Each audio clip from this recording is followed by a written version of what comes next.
हो।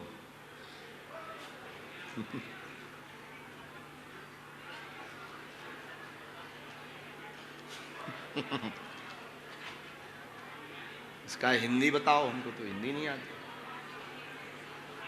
इधर आओ, इधर आओ। कहां से क्या लिखा है? इधर आओ, ऊपर चढ़ाओ इसको जरा। अब बताओ क्या लिखा है, बता दो। पढ़ो क्या लिखा है। We love you, Maharaj ji. You are the best.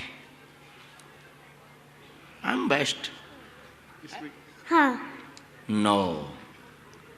You are the good girl. Thank you for completing our wishes. आपकी कथा कर रहे हम लोगों का मन था, आपने किया, उसके लिए बोले कि thank you for completing our wishes. आपने हमारी okay, welcome to you, you are good girl. खुश रहो।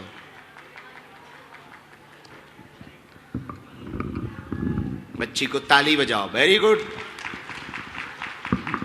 काश हमने बचपन में अंग्रेजी सीख ली होती। आज दूसरों का मुंह नहीं देखना पड़ता।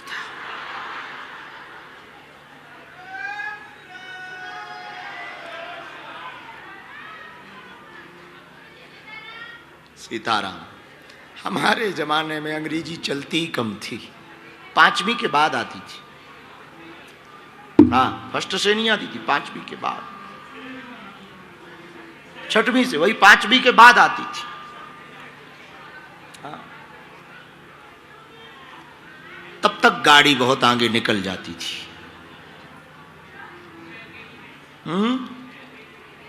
हाँ, अब तो क्या, अब तू फिर खड़ी हो गई अलीगढ़ वाली मैया।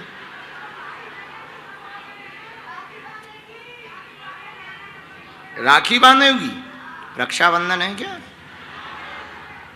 रक्षाबंधन पे बांधना माता।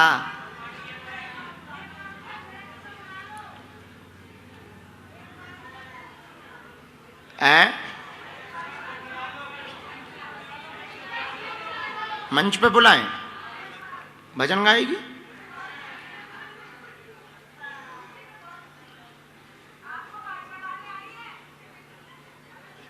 हमको तो खतरनाक लग रही है।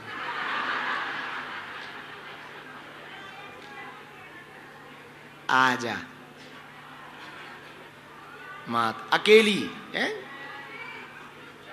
ना ना ना ना, अरे चाय पत्ती तोड़ी है कि कप फ्री? ना ना ना, अकेली माँ को आने दे। माँ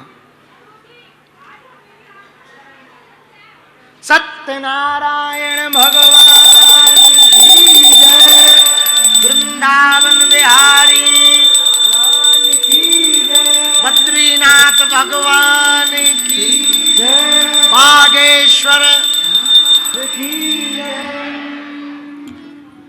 कल तीसरे अध्याय की कथा हमने सुनाई थी आप सबको। साधु नाम के बानिया से भगवान रुष्ट हुए, चंद्रकेतु के नगर में व्यापार किया, माया के 2 चोर बने और चोरी के मामले में, चोरी के शक में साधु नाम के बानिया और दामाद दोनों को पकड़ा गया, कठोर कारावास में डाला गया। इधर कलावती एक ब्राह्मण के घर जब गई, सत्यनारायण कथा सुनी, माँ को आके बताई तो माता को स्मरण आया, तब सत्यनारायण का पूजन किया और भगवान से क्षमा मांगी। उसका प्रभाव ये पड़ा कि साधु नाम के बानिया को राजा चंद्रकेतु ने स्वप्न में कहा, इन दोनों को छोड़ दो, इनको जितना धन लिया है दे दो। उनका दुगना धन दिया और उनकी विदा की। साधु नाम का बानिया दामाद, जब भी स्नान करने किसी भी तीर्थ में जाओ, अपने पंडे के पास जाया करो। एक वकील चाहता है कि तुम किसी मुकदमे में फंसो ताकि तुम्हें वकील की जरूरत पड़े। एक दर्जी चाहता कि तुम्हारे वस्त्र फटे ताकि तुम हमसे कपड़े सिलवाओ। डॉक्टर की अनुशंसा रहती कि तुम बीमार पड़ो ताकि हमारा हॉस्पिटल चले और जरूरत हो, पर एक आचार्य पंडित और पंडा चाहता तुम्हारे घर में मंगल हो ताकि हम आ सके, तुम्हारे घर में कुछ भला हो। वो सदैव भला की बात करते। इसलिए कभी भी तीर्थ जाओ, अपने पंडा के पास जरूर जाओ, भले ही कुछ ना हो चढ़ाने के लिए, जाओ जरूर। तुम्हें पता है इनकी कितनी कृतार्थता, करुणा है, बहुत करुणा है। जब हमारे गांव के, हमारे शहरों के गांव के लोग आया करते थे चारों धाम की यात्रा पर, अपने पंडों के पास पहुंचते थे, अपने बच्चों की ओढ़ने वाली रजाई तो लोगों को उड़ा देते थे।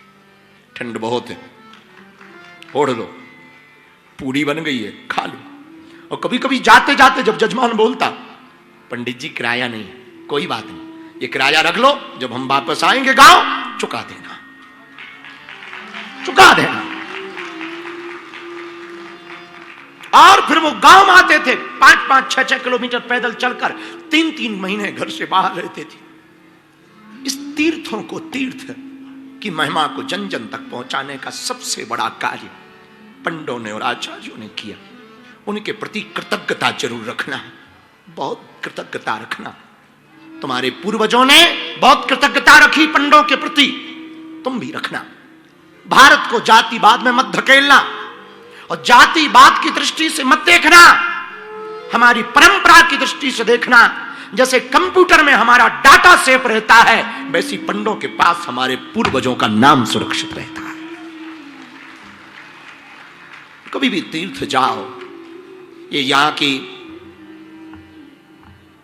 बद्रीनाथ के दर्शन के पहले आप जिस रास्ते से जाएंगे, उस रास्ते के मध्य में जितने भी मकान पड़े होंगे पुराने, आप पुरानी खोलियां देखना, लकड़ी के मकान, बरामदे, पुरानी पुरानी।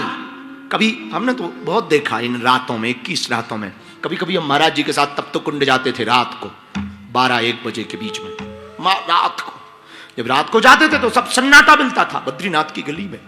जब जाते थे तो हम महाराज जी को रोज बोलते थे, जब भी जाते थे तब बोलते थे, यही वो मकान है, यही वो बरामदे हैं, यही वो खोलियां हैं जिनमें हमारे कई पूर्वज लेटे रहे होंगे। कौन कौन महापुरुष यहां बैठा रहा होगा, इन्होंने कई पीढ़ियों को उजड़ते देखा है, कई पीढ़ियों को जाते देखा है, और ये आज भी शाश्वत खड़े हैं। बद्रीनाथ जी ने तुम्हारी कई पीढ़ियों को देखा और वो आज भी है, शाश्वत है, क्योंकि सत्य है। इसलिए मेरे पागलों, कभी भी किसी भी देवालय, तीर्थालय जाओ तो वहां की 3 महिमा है। तीर्थ में जाने के 3 बातों को स्मरण रखना है तीर्थ में जाकर। पहला, ज्ञान, उस तीर्थ के बारे में जानो। दूसरा, स्नान, वहां कोई पवित्र जलाशय, सरोवर अथवा नदी हो, स्नान करो। और तीसरा, दान, कुछ दो, जरूरी नहीं धन दो, भगवान को मन दे दो। जरूरी नहीं है कि तुम धन का ही अर्पण करो, मन दे दो। तुम्हारे जो पूर्वज हुआ करते थे उन पे धन नहीं होता था, उधार कर देते थे, आचार्य घर जाते थे और तब भी वो धन नहीं दे पाते थे, गरीबी बहुत होती थी, तो अनाज निकलने के बाद अनाज देते थे। महाराज पैसा नहीं है, पिसी रख लो। हमारे बुंदेलखंड में गेहूं को पिसी कहते, पिसी रख लो, अनाज रख लो। और पंडे मुस्कुराते, कोई बात नहीं जजमान, इस साल जितना है दे दो, अगले साल चुका देना, कोई बात नहीं। किराया लेकर आए हैं और किराया नगद लेकर आए, और वो पुरोहित 1 साल बाद आया और फिर भी उसकी करुणा देखो, अगले साल चुका देना।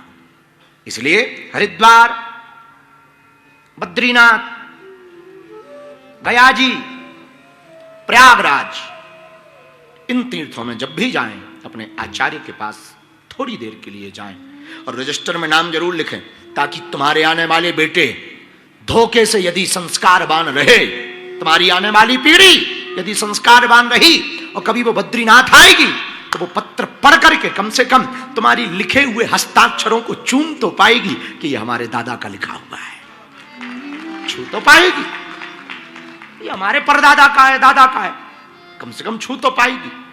अभी हम कुछ दिन पहले गया जी गए, वहां हमने गया जी में श्राद्ध पक्ष के बीच में महाराज जी भी थे, वहां पूजन चला, कथा चली। तो हमारे जो पंडा जी हैं वो आए, वो जैसे ही आए तो प्रयागराज में भी अभी थे, वहां भी आए, तो उन सब ने हमारे दादा परदादा जो जो गए थे उनका रजिस्टर निकाला, नाम लिखाया। तो हमें दादाजी के पिताजी 2 3 4 पीढ़ी नाम पता थी, 5 6 पीढ़ी हमें याद, उसके बाद भी उसमें लिखी थी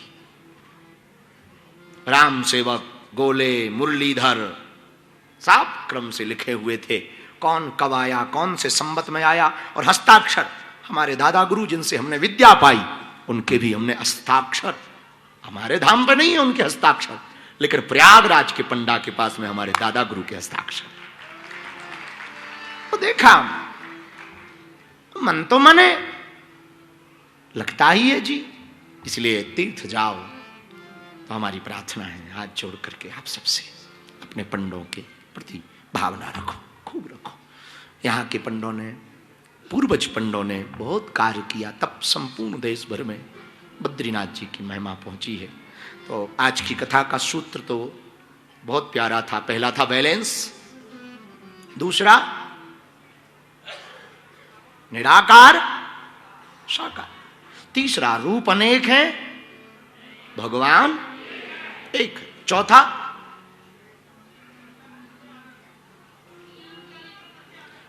जप के 6 नियम। कितने नियम?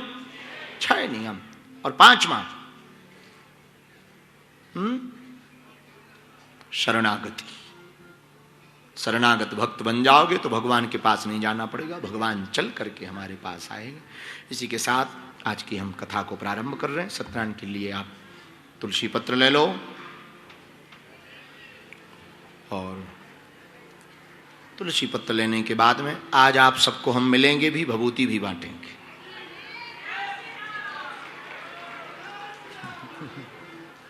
क्या कह रहा है? जरा इस पे कैमरा करना, छोरा पे। क्या बोल रहा है?